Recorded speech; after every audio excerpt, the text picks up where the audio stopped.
नमस्कार साथियों, मैथ से समाधान यूट्यूब चैनल में आपका फिर से स्वागत है। एक बार मैंने ज्यामिति में एक वीडियो अपलोड किया था जिसमें हमने ज्यामिति के प्रारंभिक बातें बिंदु से लेकर कोण तक की चर्चा की थी और उस वीडियो के भाग 2 में आगे हम चर्चा करेंगे।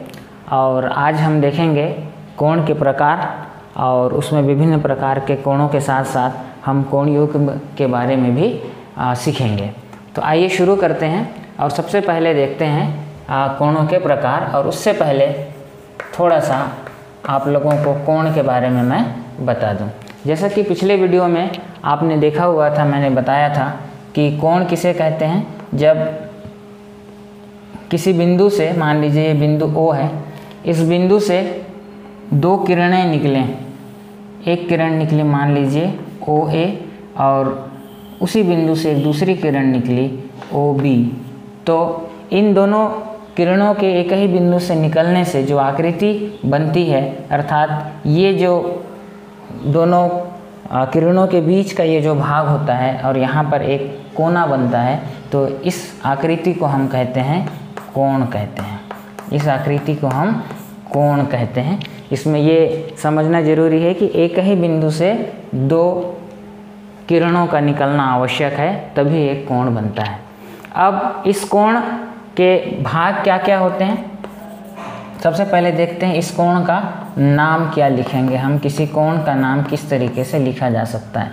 तो देखिए, किसी कोण में दो भुजाएं होती हैं, भुजा OA और दूसरी भुजा है भुजा OB, ये OB। ये दो भुजाएं होती हैं कोण में और जो कि किरणों के रूप में निकली थी। और एक शीर्ष होता है कोण का, और वो शीर्ष कौन सा बिंदु होता है जहाँ से वो किरणें निकलती हैं। तो आप इस कोण में देखिए, इस बिंदु से दोनों किरणें निकली थी, तो शीर्ष कौन हो जाएगा, बिंदु O जो है वो कोण का शीर्ष हो जाएगा। और इन्हीं भुजाओं और इस शीर्ष को लेकर किसी भी कोण का नामकरण किया जा सकता है, या उसको जब हमको प्रदर्शित करना होगा तो कैसे प्रदर्शित करेंगे। तो देखिए, इस कोण को यदि प्रदर्शित करना है तो हम लिखेंगे A, उसके बाद जिस बिंदु पर कोण बनता है, अर्थात कोण का जो शीर्ष है उसे हम बीच में लिखेंगे O, और उसके बाद दूसरे किरण का जो सिरा बिंदु है B उसे, और यहाँ पर हम कोण का चिन्ह लगा देंगे। तो इस कोण का नाम क्या हो जाएगा, कोण AOB। हमने यहाँ पर किरण OA के सिरे बिंदु A को पहले लिया और फिर शीर्ष को लिखा और फिर दूसरे किरण के सिरे बिंदु को लिखा, तो कोण AOB हुआ। अगर हम इसको दूसरे तरीके से लिखें, पहले हम B को लिख लें तो कोण B, फिर शीर्ष O और फिर किरण OA के बिंदु A को हम यहाँ पर लिख दें, सिरे A को लिख दें, तो ये हो जाएगा कोण BOA। तो आप देखिए, कोण AOB या कोण BOA सदैव एक ही कोण को बताएगा। यहाँ पर याद रखने वाली बात यह है कि वह बिंदु जिस पर कोण बनता है वह हमेशा बीच में रहेगा, और सिरे, भुजाओं के जो सिरे हैं उनकी जगह बदल सकती है, उससे कोण के प्रदर्शन पे कोई फर्क नहीं पड़ेगा। एक उदाहरण और देखिए, मान लीजिए ये बिंदु P है, यहाँ से एक किरण X निकली PX और दूसरी किरण PY निकली, तो हम इसे कैसे लिख सकते हैं, कोण XPY,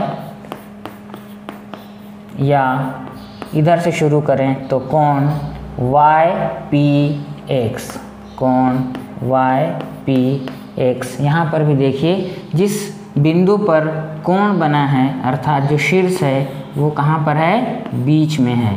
इस प्रकार शीर्ष को बीच में रखते हुए हम कोण को प्रदर्शित कर सकते हैं। तो ये कोण के बारे में एक सामान्य सी बात थी जो मैंने पिछले वीडियो में आप लोगों को समझाई थी। अब हम देखते हैं कोणों के प्रकार।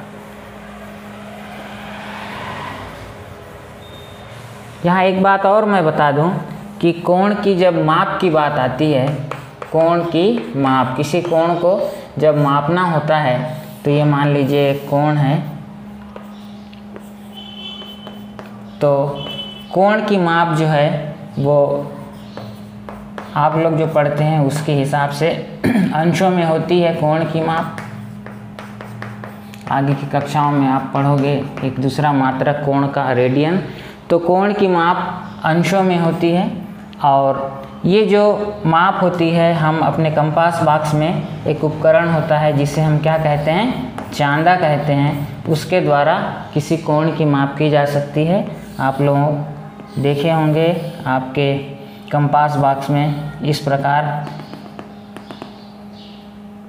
का एक उपकरण है, इसमें 0 से लेके 90, फिर 90 से लेके 180 तक निशान बने होते हैं। तो ये है चांदा, और इस चांदे की सहायता से किसी कोण को मापते हैं। और किसी कोण की माप जैसा कि बताया अंशों में मापते हैं, और ये जो माप होती है ये वास्तव में इन दोनों किरणों के बीच के झुकाव को बताती है। वो माप दोनों किरणों के बीच के झुकाव को बताती है। कहीं भी आपको ये गलतफहमी नहीं रखना है कि किसी कोण की जो माप होती है वो उसके भुजाओं के दो बिंदुओं के बीच की दूरी होती है, ऐसा बिल्कुल भी नहीं है। वास्तव में किसी कोण की माप जो होती है उसकी जो दो भुजाएं होती हैं उनके बीच के झुकाव की माप होती है। तो अब इस कोण को आप अगर यहाँ नापें, चाहे यहाँ नापें, चाहे यहाँ पर नापें, कहीं पर भी नापेंगे तो आपको कितने अंश का मिलेगा वो हमेशा, मान लीजिए ये 30 अंश है तो यहाँ पर माप करेंगे तो भी 30 अंश, इधर में मापेंगे तो कितना होगा 30 अंश। तो ये आपको नहीं समझना है, ऐसा नहीं जानना है कि ये दो भुजाओं के बीच की दूरी होती है, दूरी नहीं होती है, बल्कि इन दोनों भुजाओं के बीच के झुकाव का मापन होता है किसी कोण का मापन। अब देखते हैं कोणों के प्रकार। कोणों के प्रकार,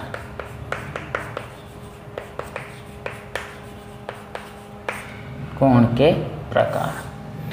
तो सबसे पहले यहाँ पर मैंने लिखा हुआ है, सबसे पहले हम देखेंगे शून्य कोण।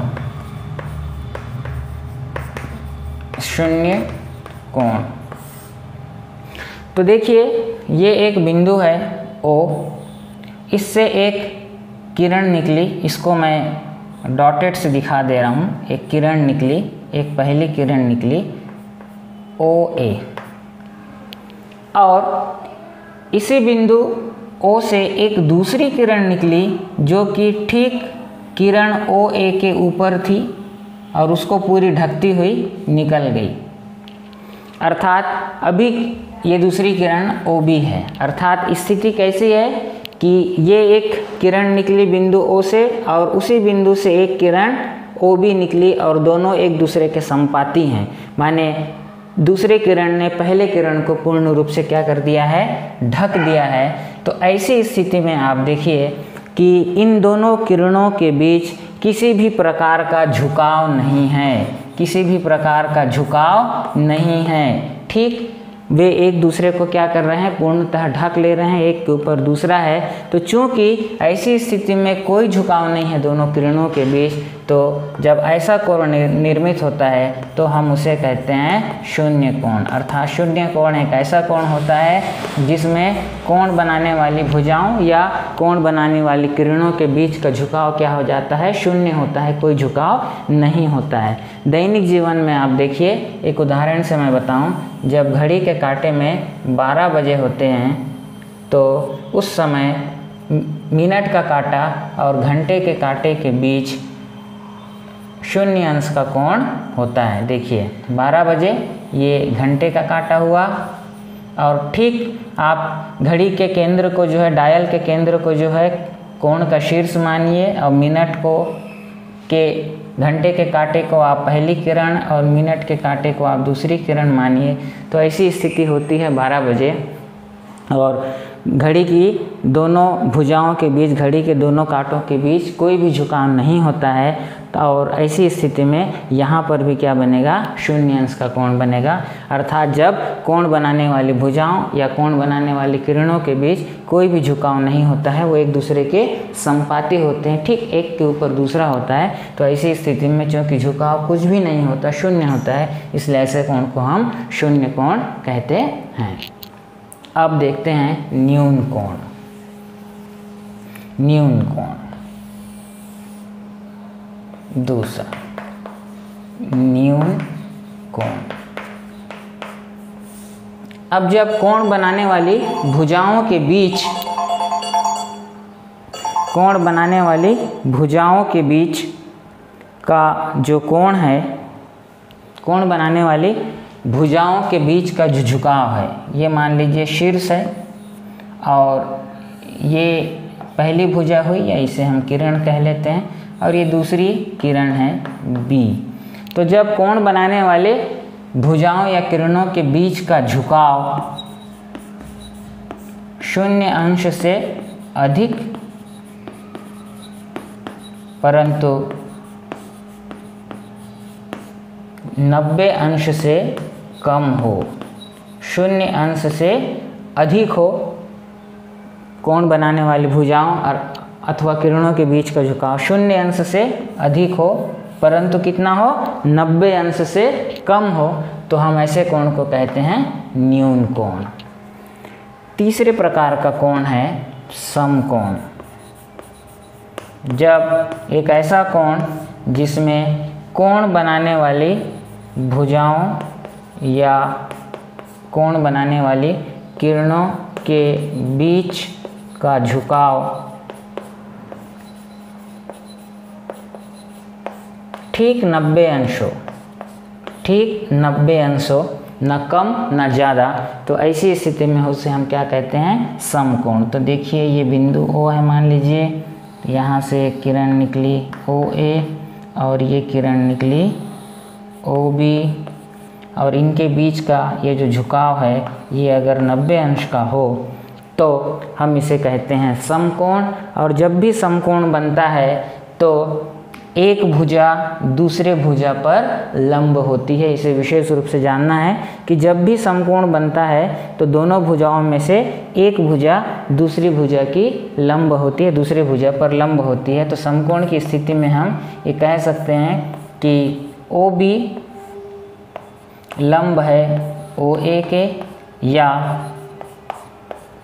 OA लंब है OB के। तो जब भी 90 अंश का कोण बनेगा तो दोनों किरणों या फिर दोनों भुजाओं में से प्रत्येक को दूसरे पर हम लंब मानते हैं, और ये जो चिन्ह है उल्टा T, ये जो है लंब का संकेत है, लंब को बताता है। ये हुआ समकोण। तो 0 अंश का कोण हुआ, फिर 0 से 90 अंश के बीच न्यून कोण, 0 अंश से अधिक 90 अंश से कम, फिर ठीक 90 अंश का कोण क्या हुआ, समकोण हुआ। अब उसके बाद अधिक कोण। जब कोण बनाने वाली भुजाओं के बीच का झुकाव, कोण बनाने वाली भुजाओं के बीच का जो झुकाव है वो 90 अंश से अधिक हो, 90 अंश से अधिक हो परंतु 180 अंश से कम हो, तो ऐसी स्थिति में जो कोण बनेंगे उन्हें हम अधिक कोण कहेंगे। तो क्या है इसकी शर्त, कोण बनाने वाली भुजाओं के बीच का जो झुकाव है वो 90 अंश से अधिक हो परंतु 180 अंश से कम हो। ये OA एक किरण निकली और एक दूसरी किरण निकली, तो ये जो झुकाव है दोनों के बीच का वो कैसा होना चाहिए, 90 अंश से अधिक हो परंतु 180 अंश से कम हो।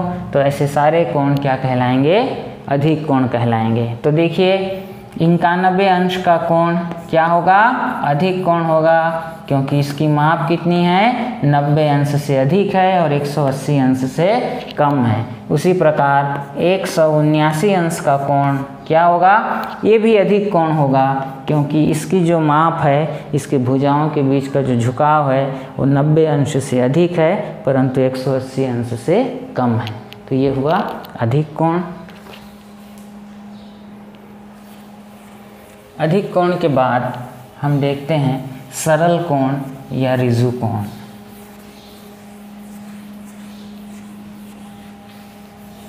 सरल कोण या ऋजु कोण।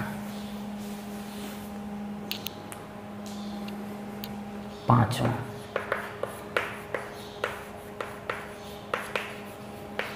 सरल कोण या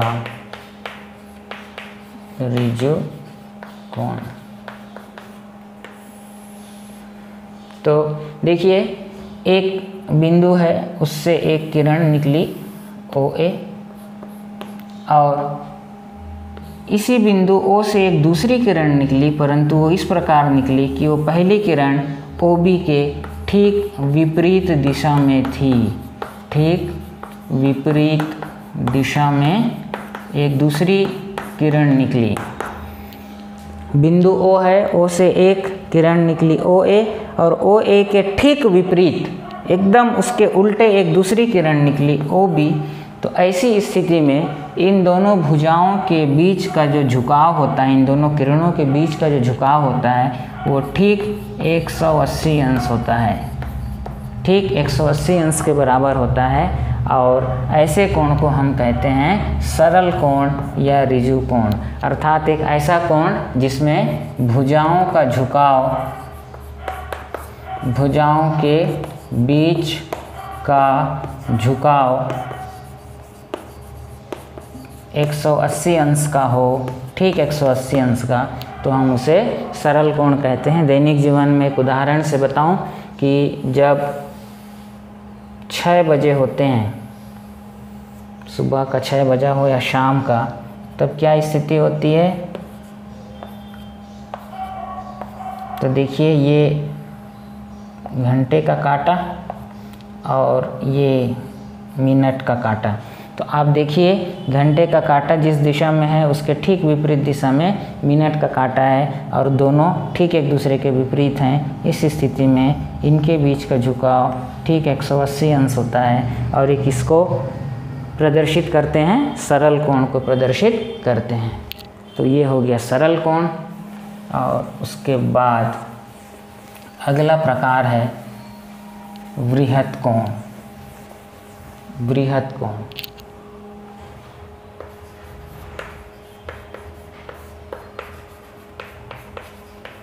वृहत कोण या प्रतिवर्ती कोण।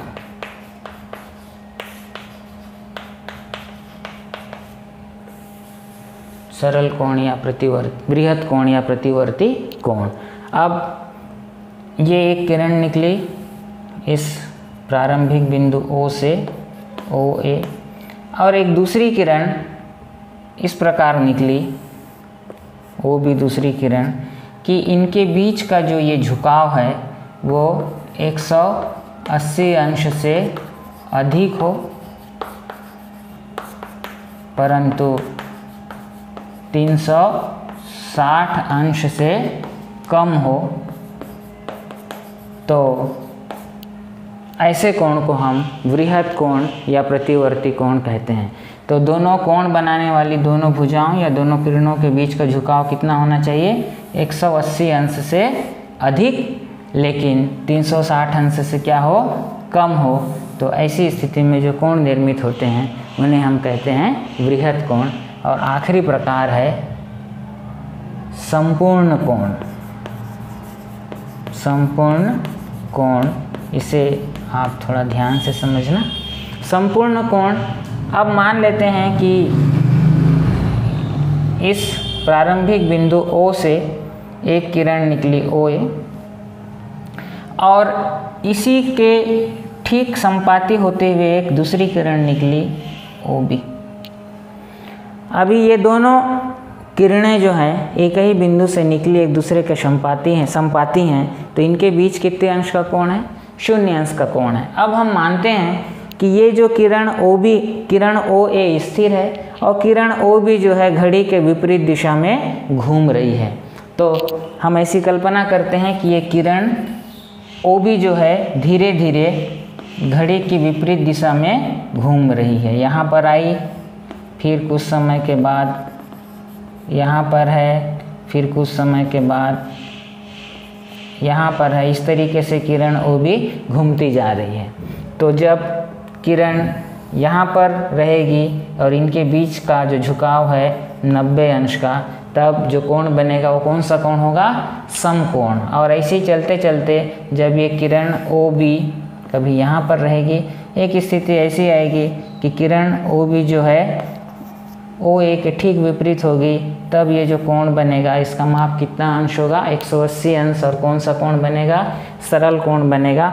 अब ऐसे ही चलते चलते चलते एक स्थिति ऐसी निर्मित होगी कि ये किरण ओ ए तो स्थिर है, अपनी जगह पे है, ये किरण ओ बी इस चाक से मैं बता रहा हूँ ऐसा घूमते घूमते घूमते घूमते घूमते घूमते घूमते घूमते घूमते पूरा एक चक्कर लगाने के बाद फिर से जो है वो किरण ओ बी के ऊपर आ जाएगी। तो जब ये एक चक्कर पूरा लगाकर वापस किरण ओ ए के ऊपर आ गई तो इसने पूरा एक वृत्त का सफ़र तय किया। वृत्त की परिधि की तरह वृत्त के परिधि की पूरी गोलाई को इसने तय करते हुए अपने प्रारंभिक स्थान को प्राप्त किया। ऐसी स्थिति में इनके बीच का जो झुकाव था वो शुरू में 0 अंश था दोनों किरणों के बीच का, फिर बड़ा होगा 10, 15, 20, 25, 90 अंश, 95, 96, 97 ऐसा करते करते 180 अंश, फिर 181, 182 करते करते करते यहाँ पर आके कितना हो गया, 360 अंश हो गया। तो इस प्रकार एक पूरा चक्कर लगाने के बाद जब कोण बनाने वाली भुजाएं फिर से एक दूसरे के ऊपर संपाती हो जाती हैं तो उनके बीच का जो झुकाव है वो 360 अंश का होता है और उसे हम कहते हैं संपूर्ण कोण कहते हैं। तो ये था कोण के प्रकार।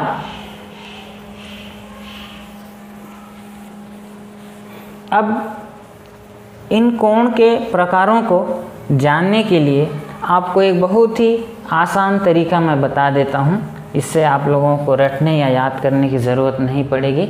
हमारे पास ये एक चार्ट जैसा बनाते हैं, फ्लो चार्ट जैसा।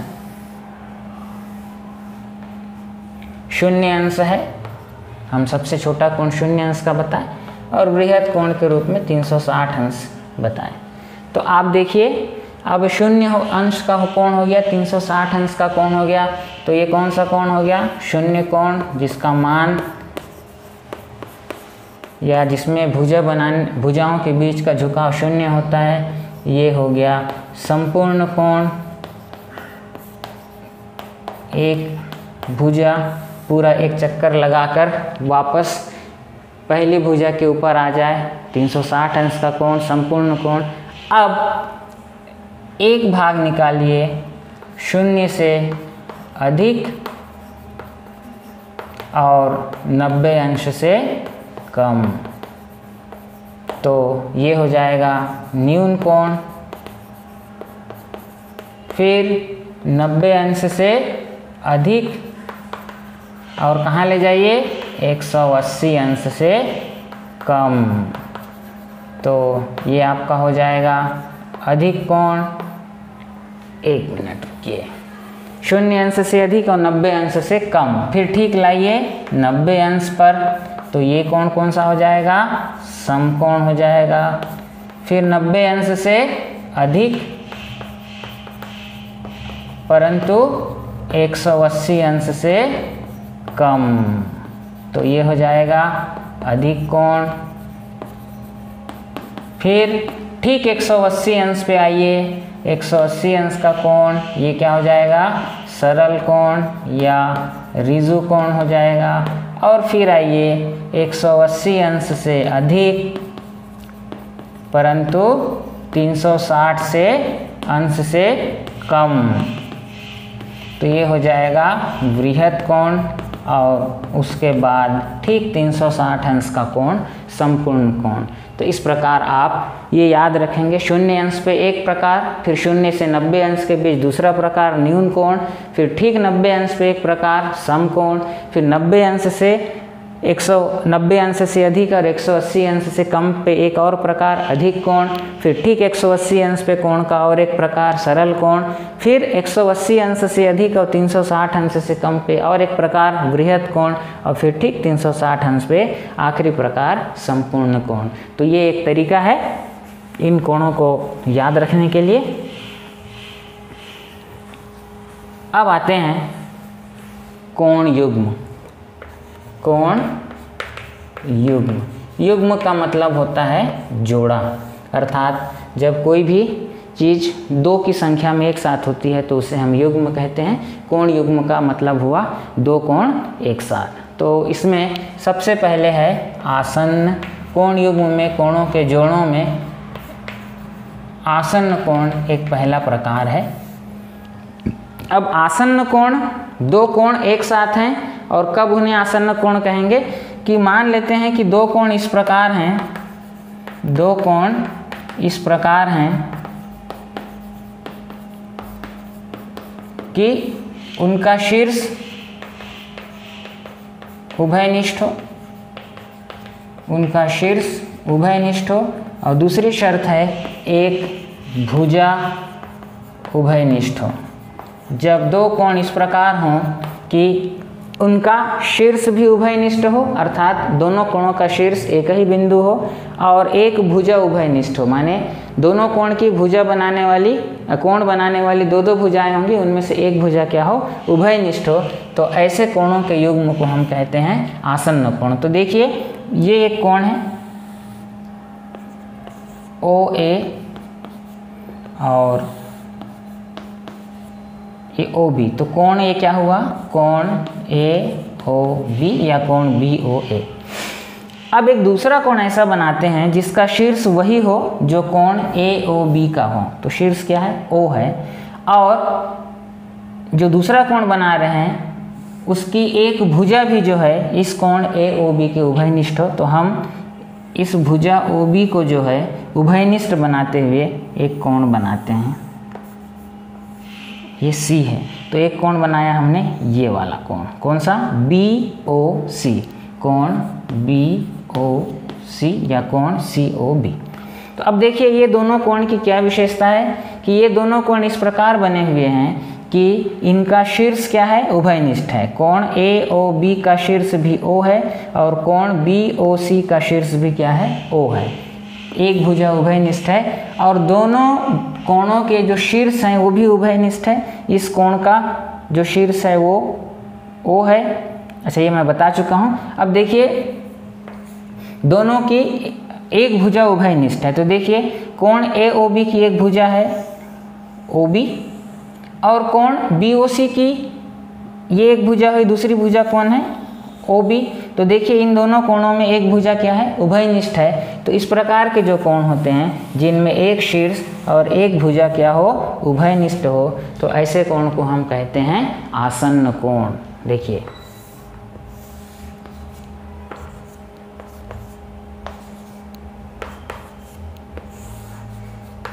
यहाँ पर देखिए कि ये दोनों कोण, कौन सा कोण, कोण QPS और कोण SPR, कोण QPS और कोण SPR।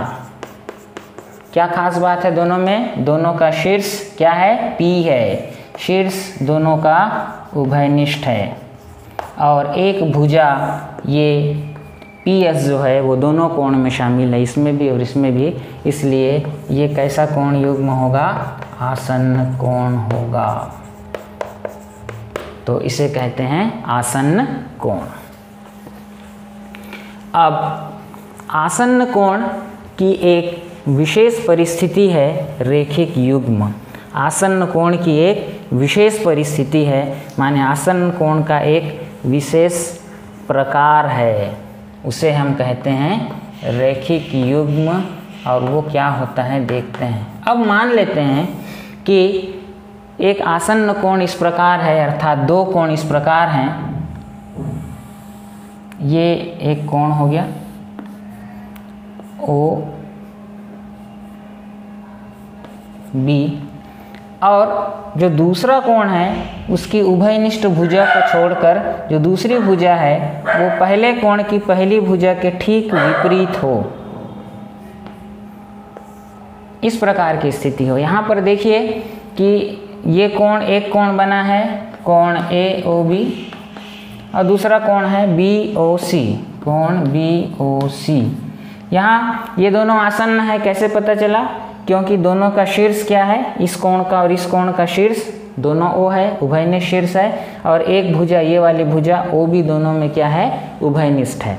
परंतु जब पहले कोण की पहली भुजा और दूसरे कोण की दूसरी भुजा, उभयनिष्ठ भुजा को छोड़ दीजिए, अगर ठीक एक दूसरे के विपरीत हों, अर्थात पहले कोण की पहली भुजा और दूसरे कोण की दूसरी भुजा के बीच एक सरल कोण बने या 90 अंश का कोण बने, या सीधी भाषा में कहें कि दोनों भुजाएं ठीक विपरीत हों, अर्थात एक रेखा बना दें, तो ऐसे दोनों कोणों के युग्म को हम क्या कहते हैं? रैखिक युग्म कहते हैं। अर्थात रैखिक युग्म ऐसे आसन्न कोण होते हैं जिनका योग 180 अंश होता है, और साथ ही साथ क्या होता है कि पहले कोण की पहली भुजा और दूसरे कोण की दूसरी भुजा एक सीध में होते हैं। अर्थात रैखिक युग्म में हमेशा एक रेखा के एक तरफ एक कोण बनेगा और दूसरे तरफ दूसरा कोण बनेगा, तो ये एक आसन्न कोण का विशेष रूप है रैखिक युग्म। फिर शीर्षाभिमुख कोण। शीर्षाभिमुख कोण, शीर्षाभिमुख कोण।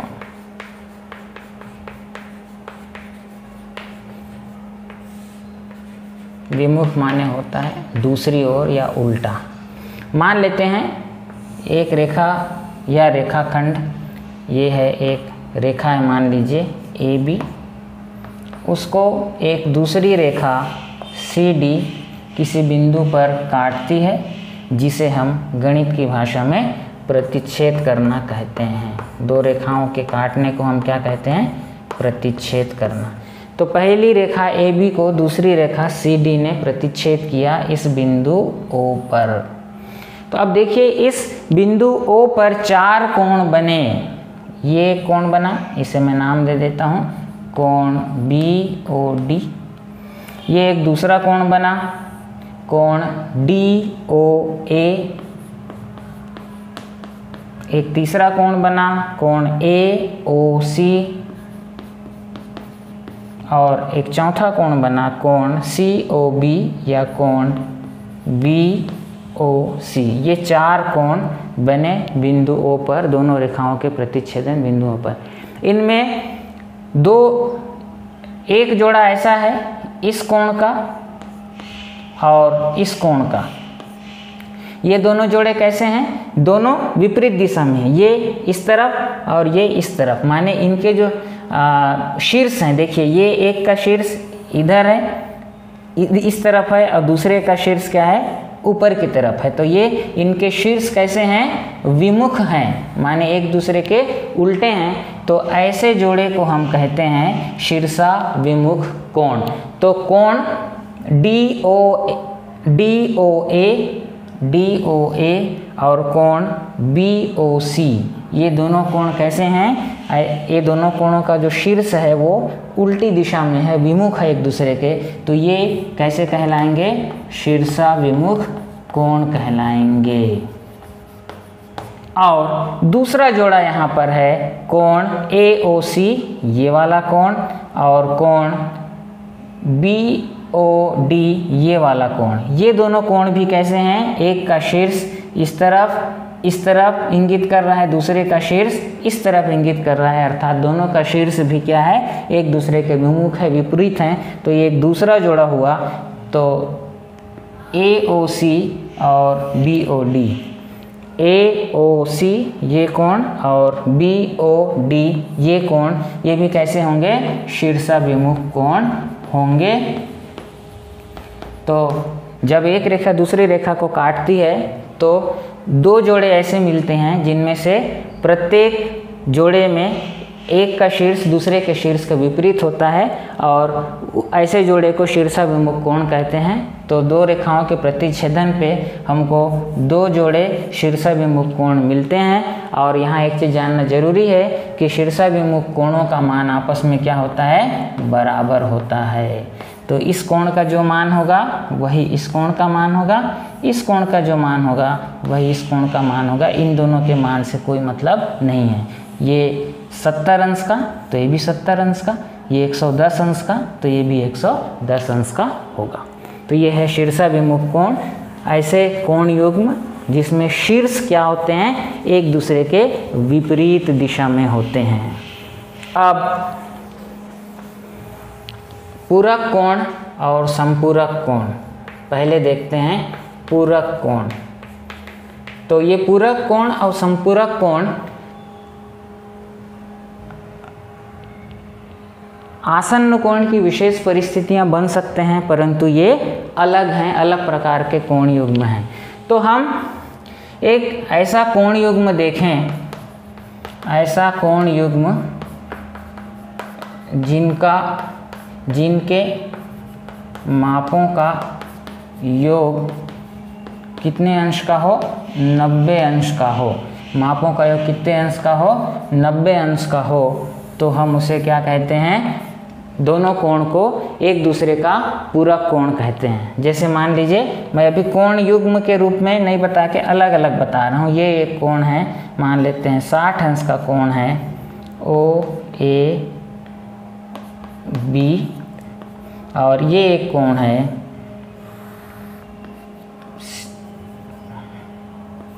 OCD। जरूरी नहीं है शीर्ष समान हो, आप इसको P ले लीजिए। तो ये एक कोण 30 अंश का है। तो चूंकि ये दोनों कोणों का योग कितने अंश है, 90 अंश का है, तो इन दोनों कोणों को हम पूरक कोण कहेंगे। अलग अलग होने से भी दो ऐसे कोण जिनका योगफल कितने अंश का होता है, 90 अंश का होता है, एक दूसरे का पूरक कोण कहलाता है। इसको अब हम आसन्न कोण के संदर्भ में अगर देखें तो कैसे होगा, ये देखिए।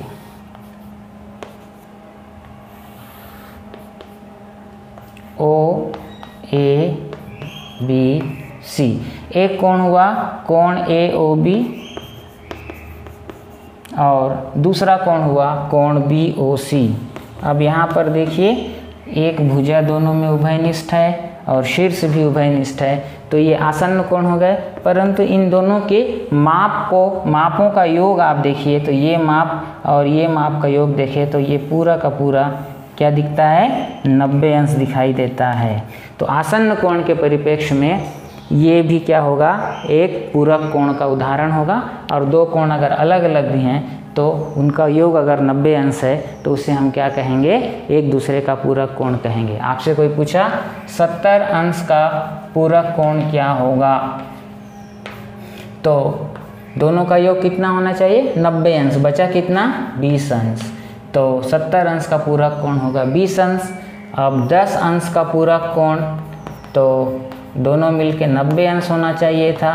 आप 90 में 10 को घटा दीजिए, कितना अंश हो जाएगा, 80 अंश हो जाएगा।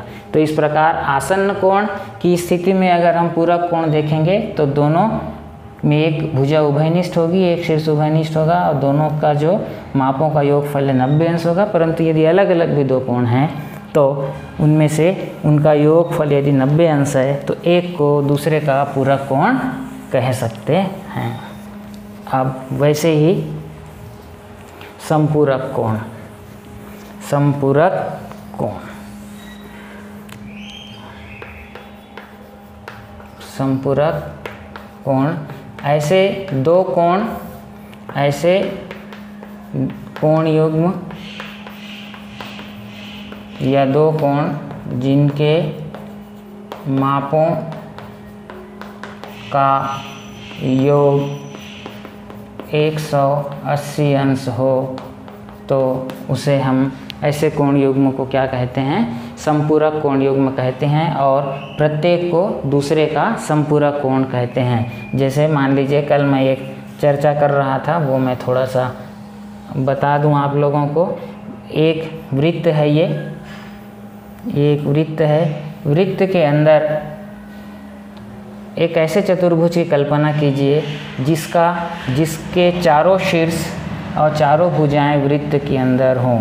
एक ऐसा चतुर्भुज जिसके चारों शीर्ष वृत्त की परिधि पर हों और चारों भुजाएं वृत्त के भीतर हों, तो ऐसे चतुर्भुज को हम चक्रीय चतुर्भुज कहते हैं। और मैंने किसी वीडियो में चर्चा की थी कि चक्रीय चतुर्भुज के जो सम्मुख कोण होते हैं वो संपूरक होते हैं। ये चक्रीय चतुर्भुज है, तो चक्रीय चतुर्भुज के सम्मुख कोण संपूरक होते हैं। ये बड़ी कक्षाओं में एक प्रमेय के रूप में सिद्ध करना होता है। संपूरक होते हैं।